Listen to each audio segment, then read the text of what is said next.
எனக்கு டே 64 கம்ப்ளீட். எனக்கு 3 டாஸ்க் பண்ண எல்லாமே கம்ப்ளீட் பண்ணிட்டேன்.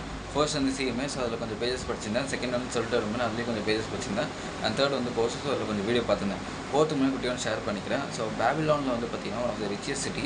அதில் ஆர்காட்னு ஒருத்தர் வந்து ஒரு ரிச்சஸ்ட் மேன் வந்து வாழ்ந்துட்டு இருந்தார். ஸோ அவரோட ஃப்ரெண்ட்ஸில் வந்து பார்த்தீங்கன்னா அவரும் ஒரு ஃப்ரெண்ட்ஸும் வந்து பார்த்தீங்கன்னா ஸ்கூல் டைமில் வந்து எல்லோரும் வந்து சேம் ஃபினான்ஷியல் சிச்சுவேஷனில் தான் இருந்தாங்க. அதாவது பாவர்ட்டியில் தான் இருந்தாங்க. பட் இவர் ஃப்ரெண்டு மட்டும் வந்து பார்த்தீங்கன்னா ரிச் ஆகிட்டார். ஸோ இதை தெரிஞ்ச அவங்க ஃப்ரெண்ட்ஸ்லாம் வந்து என்ன பண்ணாங்கன்னா அவரை அப்ரோச் பண்ணி நீங்கள் எப்படி ரிச் ஆனதுக்கு அப்படின்னு அவர் கேட்டதுக்கு அவர் வந்து சிம்பிளாக ஒரே ஒரு வார்த்தையை சொன்னார்.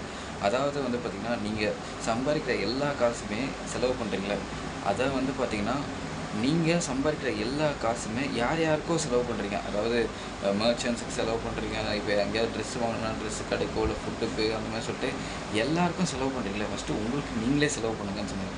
ஸோ இதை கொஞ்சம் யோசிச்சு பாருங்கள், நிறைய ஐடியாஸ் கிடைக்கும். ஸோ இதே மாதிரி என்டர்பிரைஸ் ஃபாலோ பண்ணி மறக்காம சப்ஸ்கிரைப் பண்ணுங்கள். Stay tune guys.